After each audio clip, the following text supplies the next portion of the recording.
ബോബി ചെമ്മണ്ണൂരിനെതിരായ നടി ഹണി റോസിന്റെ പരാതി പൊതുസമൂഹത്തിൽ സൃഷ്ടിച്ച ചലനം ചെറുതൊന്നുമല്ല.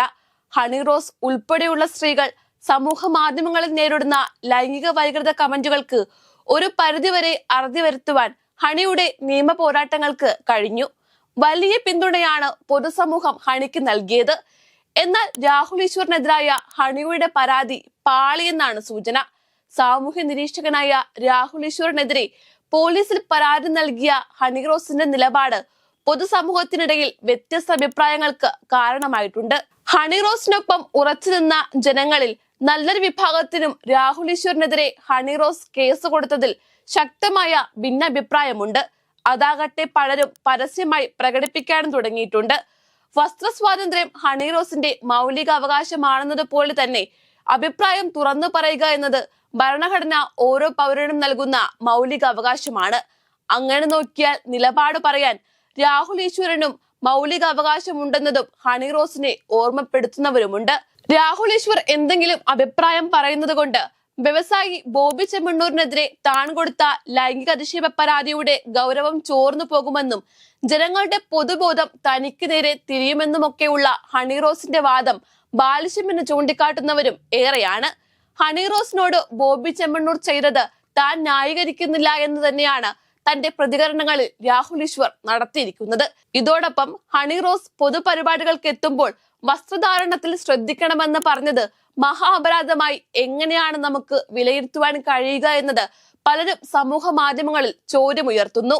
മുൻപും ഒട്ടേറെ വിഷയങ്ങളിൽ വ്യത്യസ്ത അഭിപ്രായ പ്രകടനം നടത്തിയ വ്യക്തിയാണ് രാഹുൽ ഈശ്വർ. അതുകൊണ്ട് തന്നെ ഹണി റോസ് വിഷയത്തിലെ രാഹുൽ ഈശ്വറിന്റെ പ്രതികരണം ബോധപൂർവമാണെന്ന് കരുതാൻ കഴിയുകയില്ല. രാഹുൽ ഈശ്വറിന്റെ പ്രതികരണം സൈബർ ഇടങ്ങളിൽ ആളുകൾ തനിക്കെതിരെ തിരിയാൻ കാരണമായെന്ന് പറയുന്ന ഹണി റോസ് സമൂഹ മാധ്യമങ്ങളുടെ പിറവിയോടെ ആരെന്ത് പോസ്റ്റ് ഇട്ടാലും അതിനെ എതിർത്തും അനുകൂലിച്ചും ആളുകൾ വ്യാപകമായി രംഗത്ത് വരാറുണ്ട് എന്നതുകൂടി ഉൾക്കൊള്ളണമെന്ന് വിമർശകർ പറയുന്നു.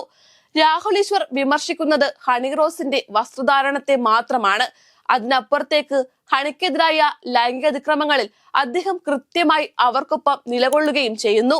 ആരെന്ത് ധരിക്കണമെന്ന് അവരുടെ മാത്രം സ്വാതന്ത്ര്യമാകുമ്പോൾ പറയുന്നതിൽ എന്തെങ്കിലും കഴമ്പുണ്ടോ എന്ന് രാഹുൽ ഈശ്വറും ചിന്തിക്കേണ്ടതുണ്ട്. അപ്പോഴും രാഹുൽ പൊതുസമൂഹത്തിൽ പറഞ്ഞു വെക്കുന്നത് അവിടെ ക്രിയാത്മകമായ ചർച്ചകൾക്ക് വേണ്ടിയാണ്. അതിൽ ഹണിക്ക് ഉണ്ടാകുന്ന അസ്വസ്ഥതകൾ അല്പം ഓവറാണോ എന്ന് പൊതുസമൂഹം ചിന്തിച്ചാൽ തെറ്റൊന്നും പറയാൻ കഴിയില്ല. രാഹുൽ ഈശ്വറിനെതിരെ ഹണി റോസ് നൽകിയ പരാതി സംബന്ധിച്ച് നടപടി സ്വീകരിക്കും മുൻപ് വിശദമായ ഒരു പരിശോധനയ്ക്ക് പോലീസ് തയ്യാറാവണം. ഹണി റോസ് പരാതിയിൽ പറഞ്ഞ കാര്യങ്ങളിൽ എന്തെങ്കിലും കഴമ്പുണ്ടെങ്കിൽ തീർച്ചയായും പോലീസ് നടപടി സ്വീകരിക്കുക തന്നെ വേണം. എന്നാൽ ഭരണഘടന ഒരു പൗരന് നൽകുന്ന അവകാശം മാത്രമാണ് രാഹുൽ ഉപയോഗപ്പെടുത്തിയതെങ്കിൽ അതിനെ ആ രൂപത്തിൽ തന്നെ വിലയിരുത്താൻ അന്വേഷണ ഉദ്യോഗസ്ഥർ തയ്യാറാകേണ്ടതുണ്ട്. ഹണി റോസിനെതിരെ സോഷ്യൽ മീഡിയയിൽ വരുന്ന എല്ലാ അധിക്ഷേപങ്ങൾക്കും കാരണം രാഹുൽ ഈശ്വറാണെന്ന കാടടച്ചുള്ള ഒരുതരം പ്രതികരണമാണ്. നീതിന്യായ സംവിധാനങ്ങളിലേക്ക് ഈ കേസ് എത്തുമ്പോൾ നിലനിൽക്കുന്നതിനുള്ള സാധ്യതകൾ തന്നെ കുറവാണ്.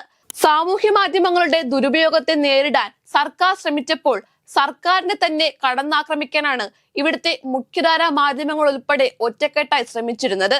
അതും ഈ ഘട്ടത്തിൽ ഹണി റോസ് ഓർക്കേണ്ടതുണ്ട്. താനും കുടുംബവും കടന്നു പോകുന്നത് കടുത്ത മാനസിക സംഘർഷത്തിലൂടെയാണെന്ന് വിലപിക്കുന്ന ഹണി റോസ് ഇതിനേക്കാൾ ഭീകരമായ അവസ്ഥയിലൂടെ കടന്നുപോയ മറ്റുള്ളവരുടെ കണ്ണീരിന്റെ കഥയും കേൾക്കണം. അതല്ലെങ്കിൽ അറിയാൻ ശ്രമിക്കണമെന്ന് രാഹുലിനൊപ്പം ഐക്യപ്പെടുന്നവർ ഹണിയെ ഉപദേശിക്കുന്നുണ്ട്.